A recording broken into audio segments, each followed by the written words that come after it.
as long as I can remember, I've always been a massive fan of Transformers. The Transformers franchise is so vast and intricate, and most of the TV shows are really well written. They have characters you can root for, a plot you like, and you just can't help but wish that you could see more of them. So, with that in mind, I've gotten a lot of recommendations over the years to watch a very specific Transformers show, Transformers Armada.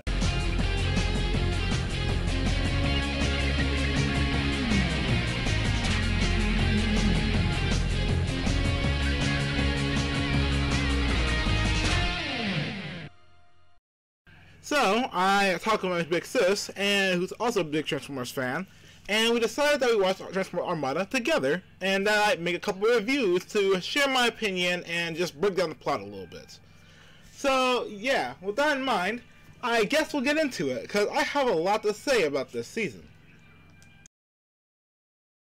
So, Season 1 could best be described as a bit of a setup season. The main purpose of Season 1 was primarily to establish characters, establish basic rules, and leave some foreshadowing for different character arcs, story developments, and important details to come. And as far as I'm concerned, it does a fairly good job at that. There's a lot in Season 1 that will seem innocuous on a first watch, and then will be fairly useful later on, as it foreshadows future events. So, the main plot of the Transformers show might sound familiar to, well, anybody who's ever seen a Transformers show before. Stop me if you've heard this one before. The noble Autobots, the evil Decepticons, Civil War, Cybertron gets torn to shreds. Pretty classic story, right? Well, the same happened here, but there's a new twist with this show. One that would change the history of the franchise forever. You see, this show has the simple but effective addition of Minicons. Minicons are small, subservient, like Transformers, that have the very unique ability to power link and combine with a bigger Transformer in order to exponentially increase their power. Now, considering that this is a literal war that we're talking about, I think you can get the, why this is appealing to certain nefarious factions. And why certain more benevolent factions would not want them to get those Minicons. So, yeah, the war was already bad, but Minicons just kind of amplify all the damage several fold, to the point where, everyone was pretty much like, yeah, no, we can't keep this up. So, the Autobots and the Minicons work together to ship the Minicons off into space in stasis, where they would not be found. Hopefully. However, things didn't exactly go according to plan. For while the Minicons were still in stasis lock and completely out cold, things took a turn for the worst when their ship crashed straight into the Earth's moon at top speed and immediately split itself straight in half. Now, half of the ship was sitting there on the Earth's moon, while the other half immediately went careening towards, where else, prehistoric Earth. So, yeah. The Minicon ship kind of just crashed in the middle of nowhere, got tons and tons of dirt and rock, but just buried all over it, and ended up getting completely submerged under a mountain until the present day. Where two teenagers of questionable intelligence, Rad and Carlos, decided it would be a good idea to not only look around the alien spaceship, but touch the random glowing green alien space rock. Of course, this was a Minicon, and touching it would have very, very dire consequences. So after the glowing ominous white light envelops them both, Rad suddenly realizes he's still holding the glowing green Minicon. And as him and Carlos are discussing what just happened, all the Minicon's ship's systems begin to flash back to life, all ominously. And as the glowing white light begins to overtake the entirety of the place, and an earthquake begins due to the ship's reactivation, both Rad and Carlos realize it's probably best if they get out of there ASAP. So, as the Minicon ship sends flares, which are detected by a nearby observatory, it sends 3 beacons out into space. The first beacon crashes straight into the other half of the Minicon ship on the moon, and immediately scatters all the Minicons over the entirety of the planet. So, yeah. The second and third beacons, however, go somewhere rather familiar. Good old Cybertron. The Autobots and Decepticons almost immediately pick up on these beacons and begin tracing them immediately because everybody knows what's about to go down. Now, Ren Carlos's classmate Alexis begins noticing this obvious earthquake and jumps on her computer to trace the cause of it. She rapidly realizes that this is coming straight from that mountain that Ren Carlos said they were going to visit and gets a little bit concerned. When she can't get the feedback, guess what caused that? She decides, you know what, forget this, I'm gonna go investigate on my own. Like sane people do. So, yeah, the Decepticons have now traced the Minicon signal, and guess who decides to show up personally? Megatron. So, yeah. Megatron is now here, himself, in the metal? Yeah, and he means business. So, the Minicon that Rad was holding finally decides, now's the time for it to wake up from its several thousand-year-old nap. In a dramatic light show, the Minicon panel flashes, slowly forms the Minicon's body, and introduces us to Highwire, who immediately, decides to stretch his legs, take a look at the surroundings, all these humans, and all the stuff that's shown up over the last couple thousand years. Takes one look up, realizes all immediately, oh snap, that's Megatron, this is a bad situation, and begins to scan Rad's bike, with the different schematics of the bike showing up in his visor before he transforms and immediately begins to make a run for it, as, any sane person is wanting to do in this situation. So, as the humans have finally regained their sense of self-preservation, they decide to go with Highwire because obviously Megatron's sus, and they rapidly book it. However, Megatron annihilates them by throwing a pebble at them, taking out all three of them and Highwire. So, yeah. Now, Highwire's out cold. The humans are obviously humans fighting Megatron, and it's just, it's all bad. But at the last second, guess who shows up but Optimus Prime himself. And I don't think that I need to really tell you what happens next. But I will anyway. They throw hands. And as the struggle for the fate of the universe is going on right in front of them, rather than doing the same thing and running away because they are completely out of their depth, these humans kind of just sit there and watch it all go down.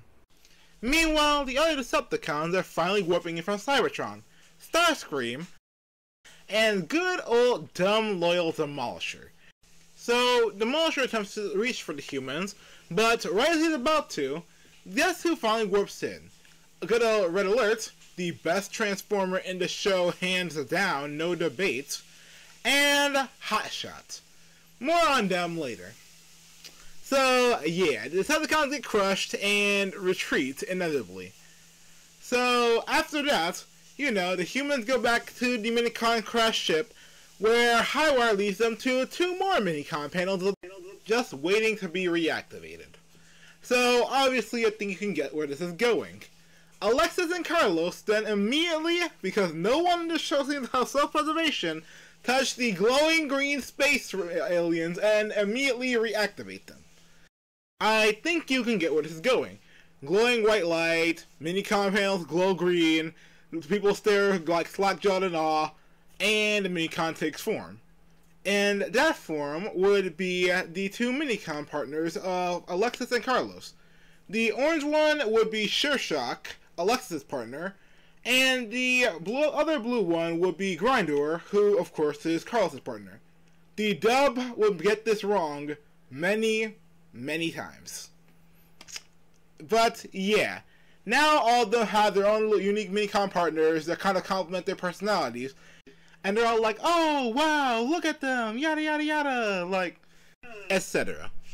So, yeah, the Minicon immediately scanned the previous transportation of the children, being Carlos' skateboard and Alexis' scooter, and understanding that the bare minimum these Minicons are in danger and hunted, what do? They take them out joyriding. Because that seems very intelligent given what they've just seen. I mean, I get it. They're kids. It's like they're just having fun, goofing off. But this was a ill decision, as someone was watching them doing this little shindig. and they almost immediately ran straight into the Decepticons. Or, rather, Megatron specifically. And I think you get where this is going. The kids immediately try and book it, but by this point, the Decepticons have gained new vehicle modes. Megatron's being a literal tank, and the other Decepticons not being much better, as the Demolisher turns into another tank, Starscream turns into an assault jet, and Cyclone turns into an assault helicopter. So they almost immediately begin to encircle the kids and just kind of surround them, and things are, of course, looking pretty bad, as they are quite literally 3 children and 3 Minicons facing tanks and assault helicopters. However, Optimus comes in at the best possible time and literally runs over Megatron. So yeah, a fight breaks out, and of course, the Decepticons inevitably retreat. So yeah, they saved, like, heroes are victorious, you get how this is going. And the Autobots finally begin to, interact with the humans a little bit, explain who they are, like what they want. They give a bit of backstory on that horrific war on Cybertron. And they tell a little bit about, exactly why they're here, and why the Decepticons even bother attacking them. They want the Minicons. It's that simple. So, Rat then asks a question that will be extremely relevant down the line. Even if the Decepticons want to use the Minicons for power and the Autobots don't necessarily, are the Autobots going to use the Minicons for power? And Optimus pretty much kind of hand-waves this with, well, technically yes, but we don't want to enslave them like the Decepticons do. It's for the greater good. Like, we're the good guys. Like, we want to help the Minicons. And the humans kind of, because Optimus saved their life and overall seems like a pretty chill dude, they kind of just vibe with this. And so, yeah, the humans kind of are just along with the program. They're being all buddy. And we got a little bit more of an idea of the general group dynamic. Rad and Carlos taking it a little less seriously, while Alexis kind of sees herself as more of the, per se, Katara, Den Mother, more serious type of character. She's basically the one who feels like it's her personal duty to stop them from doing anything stupid. However, at the end of the day, she still is very much open to this whole friendship nonsense. She is completely one of the gangs, and she's totally down for this. Friendly, wholesome fist bumps are had. Even the Autobots get in on it. It's just a generally wholesome atmosphere. So, really oversimplified, that's kind of the basic plot of Season 1. The Autobots are basically trying to relocate all the Minicons before the Decepticons can find them and use them for nefarious purposes, with their lovable human allies, of course, assisting them in this process. So, of course, as the plot continues, we get into a lot more depth and begin to lay the foundations for some really important plot points down the line. But overall, that is the simplified plot of Season 1. And honestly, the plot is fine. It's not a bad plot. It's pretty simple. So with that in mind, I think I can kind of get a bit into the characters. So the main 3 human characters are Rad, Alexis, and Carlos, as previously mentioned. And each of them get a little bit of spotlight in this season. Rad is fine this season. Some people would consider him to be a bit vanilla, and I wouldn't necessarily disagree with them. But as far as characters go, he's completely fine, he's serviceable. Has the empathetic middle line between, Carlos and Alexis, Jack Darby analog-esque character, for lack of a better word, drawing from our Transformers shows. I feel like Jack Darby is kind of what they were trying to go for with Rad, with a bit more general empathy towards the Minicons thrown in to spice it up. While every human makes it very clear they care about the Minicons and their very unfortunate situation, Rad is very much the one who kind of points out the real issues with how both sides are treating the Minicons, and kind of shows his concern about the general way the Decepticon war is going, and I'm personally fine with that. It's serviceable. I even like Rad.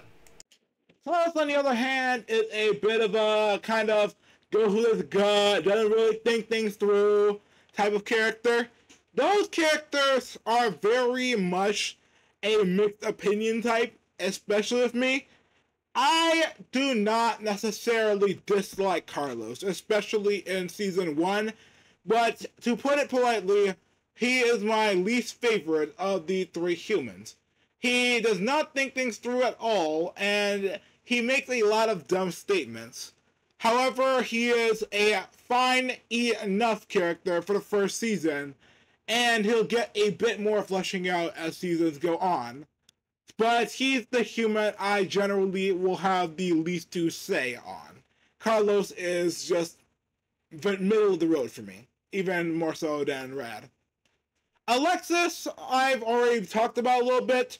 Alexis as a character is a fine one. Like I said, she's kind of that Katara, like Sakura type of character, where she feels like it's her personal responsibility to stop anyone from doing anything that she feels to be stupid.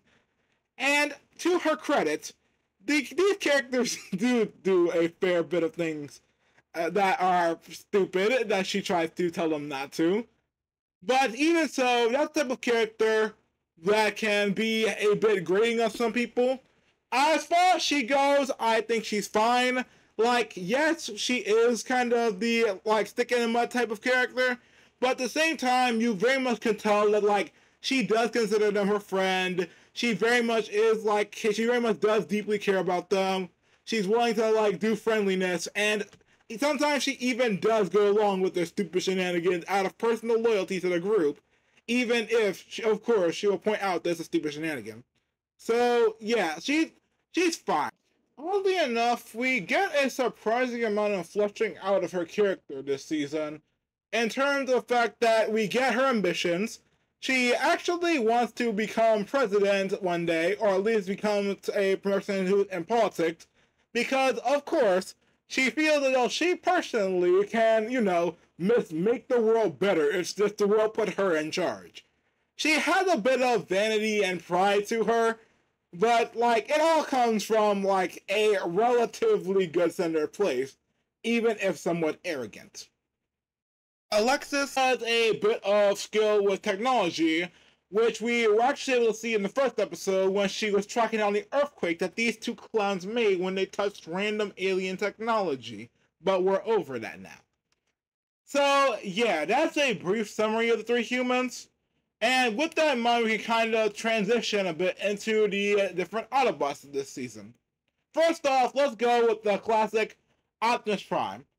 So, the Optimus of this show is pretty fair, like, in terms of, like, being the stereotypical Optimus. He has got that, like, classic Superman, like, heroism to him that, like, the Optimus we know and love always has. However, there are a few subtle changes to this Optimus from the completely simple Optimus template. This Optimus is a bit more, not hypocritical per se, but I'll say that he generally is a bit more flexible in the way he exercises his opinions. For example, one of the most important parts of the show is the way the Minicons are treated. Now, Optimus is very blunt and straightforward in this. He feels that the Minicons should not be enslaved and used for personal gain. However, he also feels that the necessity of the situation between the Autobots and the Decepticons means that even if he doesn't want to, he has to use the Minicons.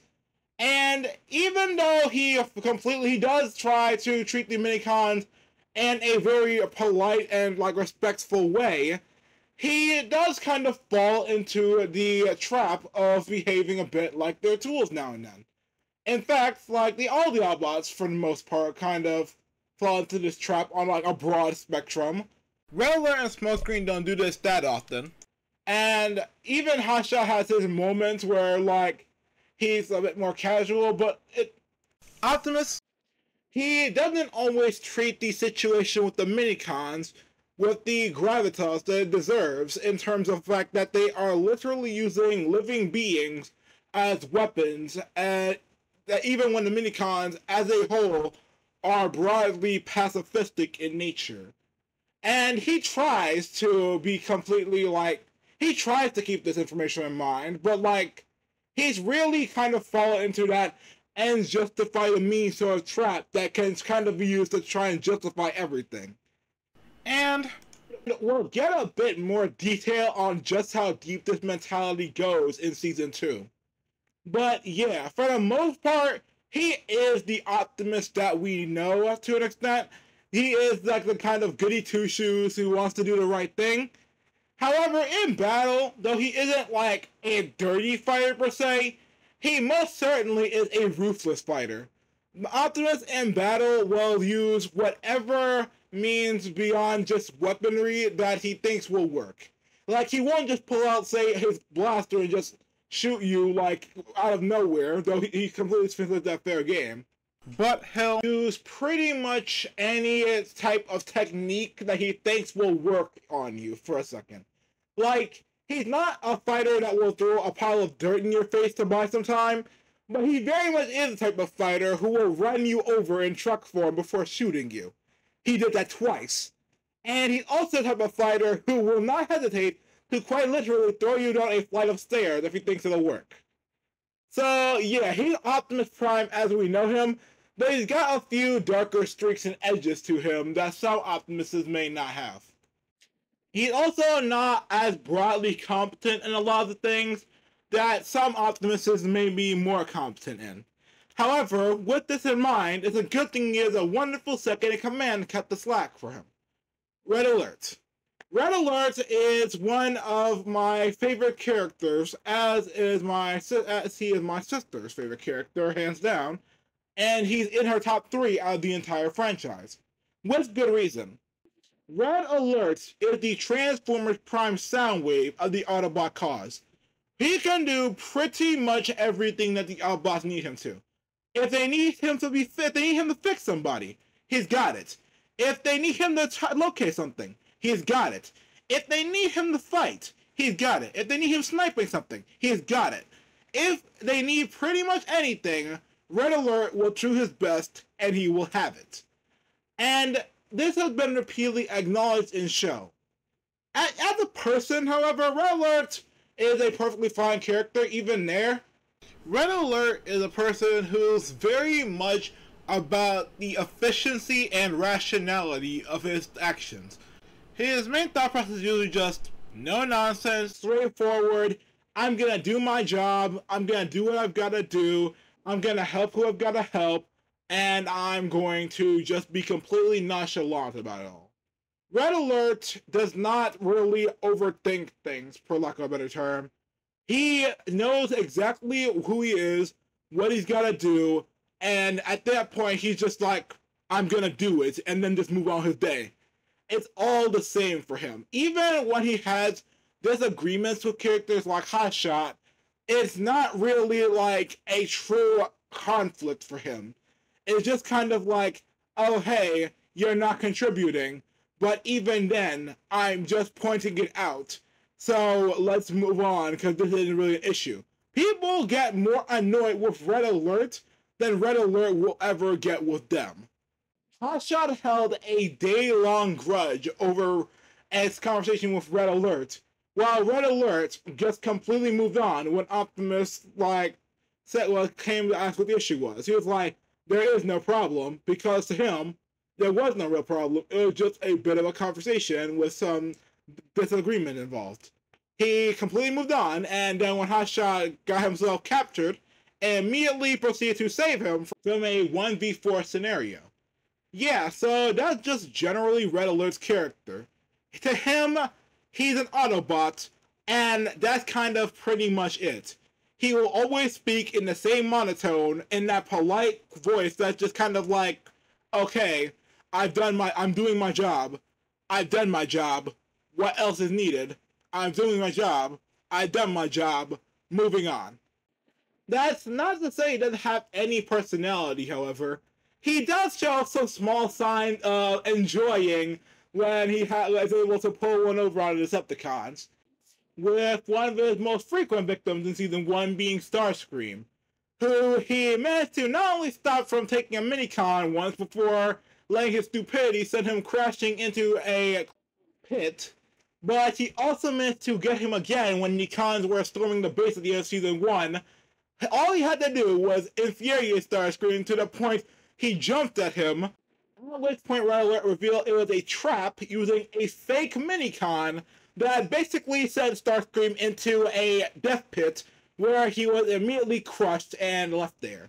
Red Alert even decided to toss the fake Minicon down after Starscream got bamboozled just to have a bit of a laugh. Red Alert, so yeah, Red Alert is just a treasure on multiple levels, and he literally only gets better as the seasons go on. So yeah, 10 out of 10. So the author of Red Alert is our resident rookie, Hotshot.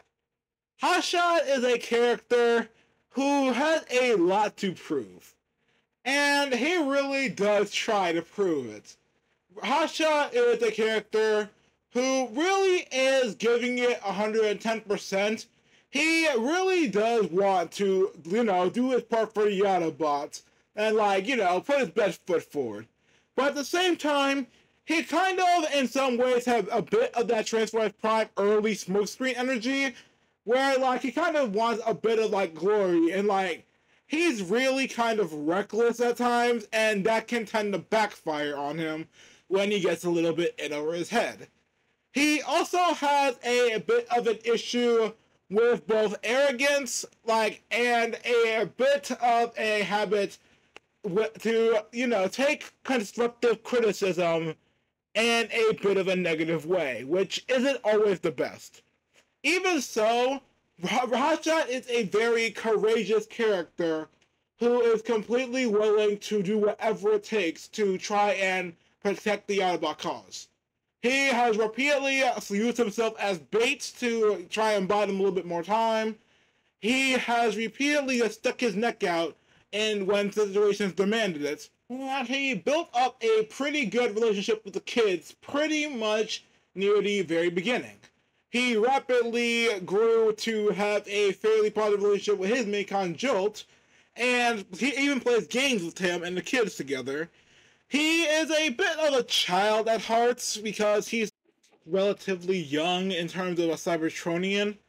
But even so, the best way I put it is he very much has the heart of an Autobot, but his mentality isn't quite there yet. He's just not ready.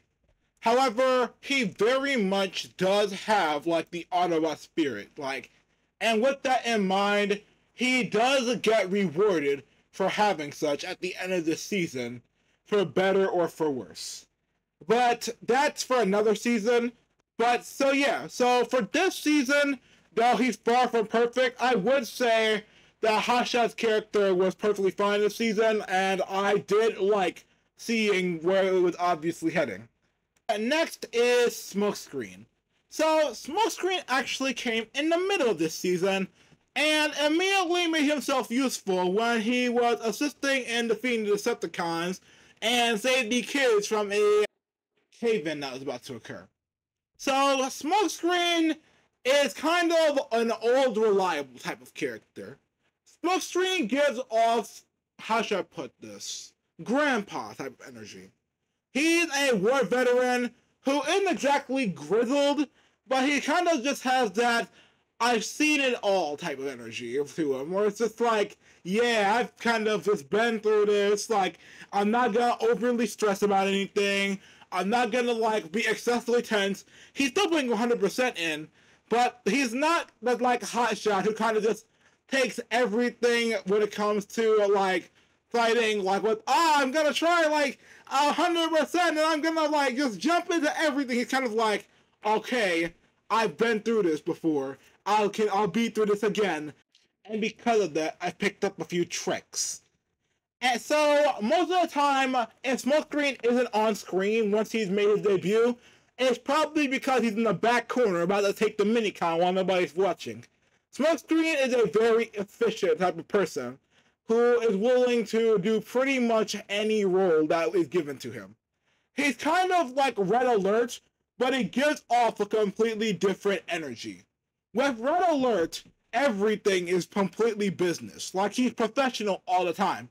With Smokescreen, he kind of like, everything is business, but I'm not gonna always act like it. I'm going to take things in a more casual manner, whereas just kind of like another day on the job.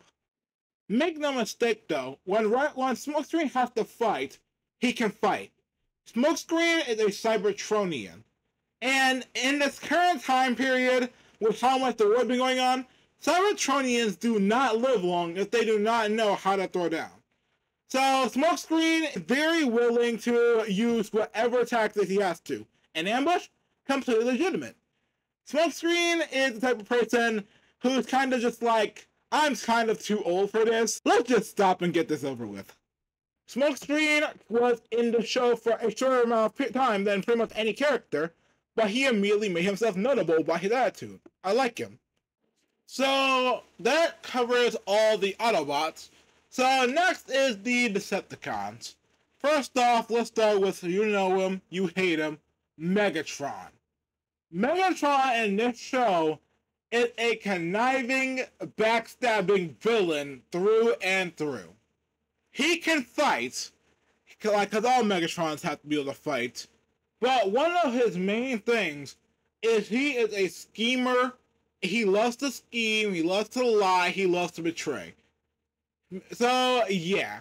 Megatron in this is an even worse boss than he is in some other continuities. G1 and Prime Megatrons, for example, were willing to beat their men up consistently, but this Megatron is a different type of scheming nefarious. Like, if he has to humble you a beating, like if you call him out for it, he'll give you one for certain. But his main way of mistreating his men is partially verbal and partially stuff where he schemes. An example I'll give this season is Starscream. Megatron went out of his way to make sure that Starscream did not get a Minicon easily this season. He gave away a Minicon to Demolisher, but told Starscream that if he wanted a Minicon, he had to get it himself. Then when he had an opportunity in the Arctic, he actually told his other men to make sure that Starscream nor the Autobots got that Minicon. And when Starscream had an opportunity to get the Minicon in the forest, he actively demanded that Starscream not take it and let Demolisher have it. And he kept on doing stuff like that for most of the beginning of this season. Megatron just would not treat Starscream well this season at all, and he doesn't treat most of his other men that much better. Demolisher is Megatron's most loyal person. He is a very loyal, like, stupid lapdog that just wants Megatron's love and approval. But Megatron will never give him that for real. He'll acknowledge Demolisher's loyalty, but he's not grateful for it. He's Megatron. Of course he's not grateful for it. He sees Demolisher's loyalty as a means to an end, and nothing more. He'll give Demolisher a Minicon, but that's pretty much just to bother Starscream. Megatron has no real leadership skills. His leadership basically amounts to, go grab the Minicon, I'm not gonna really give you any clear direction or any intelligent strategic ideas. Oh, but if you fail, you're never going to hear the end of it. Ever. You failed me. Megatron is not a good leader. He is, however, admittedly, when he chooses to be, a very good tactician. When he has to, he can really bust out some animated Megatron level nonsense with his plans. It's a real shame they use most of that planning skill to double-cross his own men, but still. So, speaking of his own men, he has 3 goons that show up in this season. Starscream, Demolisher, and Cyclonus. So, we've already talked a bit about Demolisher. He's Megatron's loyal, stupid goon. Demolisher is actually one of the, a pretty straightforward character overall. He wants Megatron's approval by any means necessary, but he is far too stupid to ever really gain it. Even if that was even possible to gain Megatron's approval, because Megatron's Megatron. But Demolisher just isn't quite the brightest bulb. But at least he's not insane like Cyclonus. And I don't mean insane in like a thrown around way. Cyclonus is literally mentally unstable. He's constantly laughing at stuff, making jokes that don't make sense. He doesn't take anything seriously. He may be Megatron's worst soldier, even beyond Demolisher, and that's saying something. Because even Demolisher at least listens when he has to. Cyclonus and Demolisher are either stupid, incompetent, or insane. And yet Megatron still treats them better than Starscream. Starscream in this series shares some traits with our Starscream we all know and love, or hate. He is a very overconfident, in some ways, arrogant, ego-driven individual in the first season. He still craves that power that Starscream normally craves, and desires to become stronger than Megatron.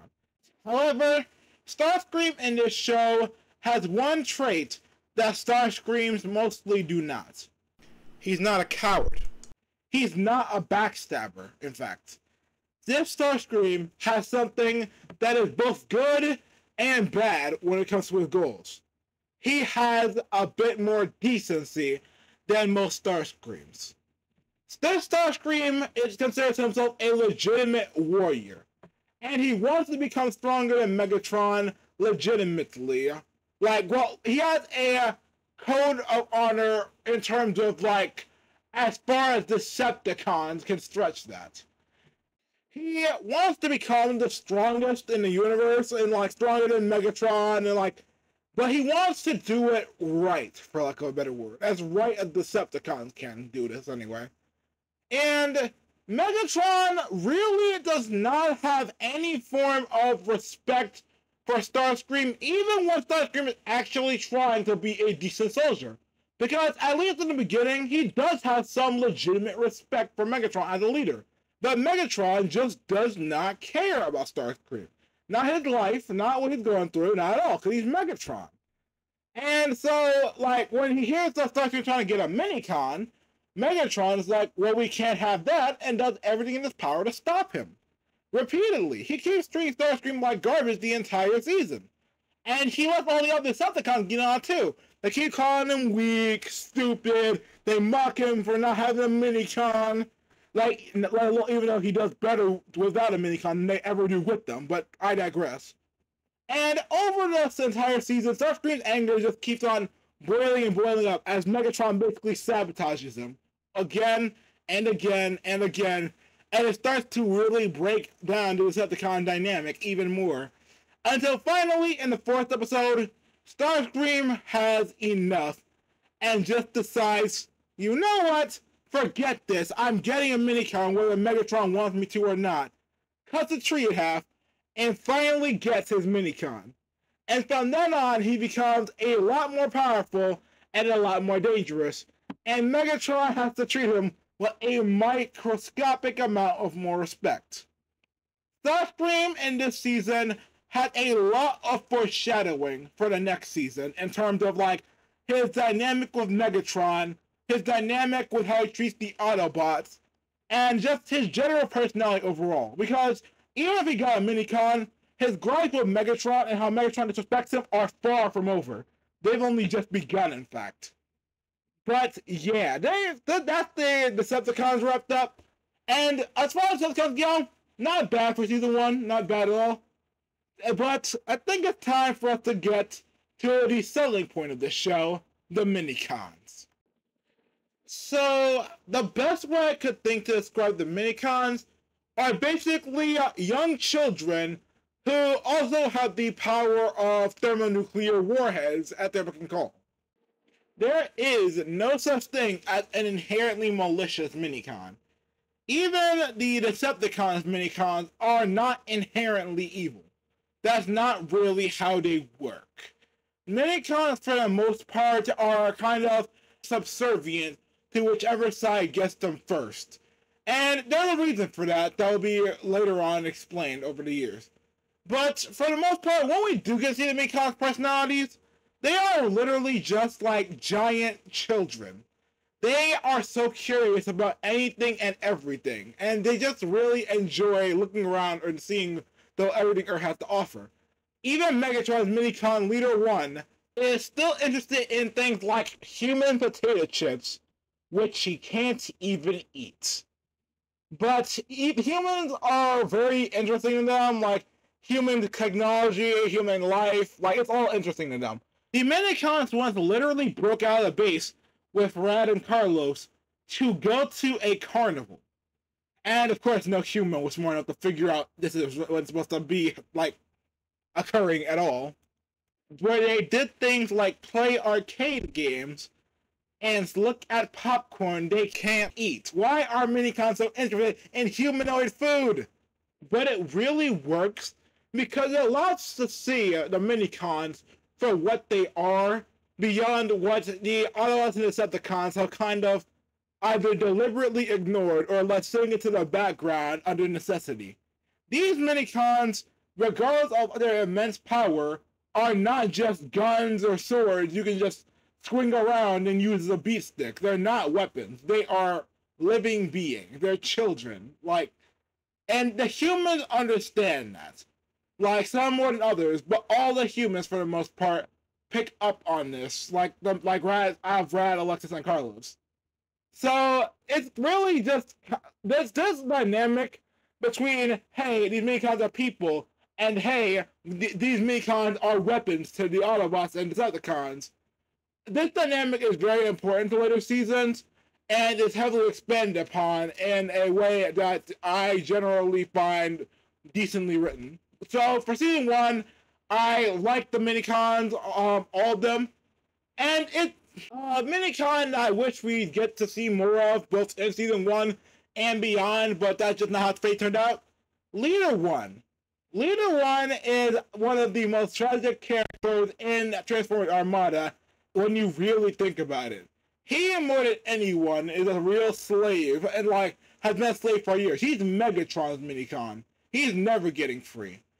And you know it's bad because he really just completely struggled to do Decepticon things when shown even the slightest, most minuscule hint of affection.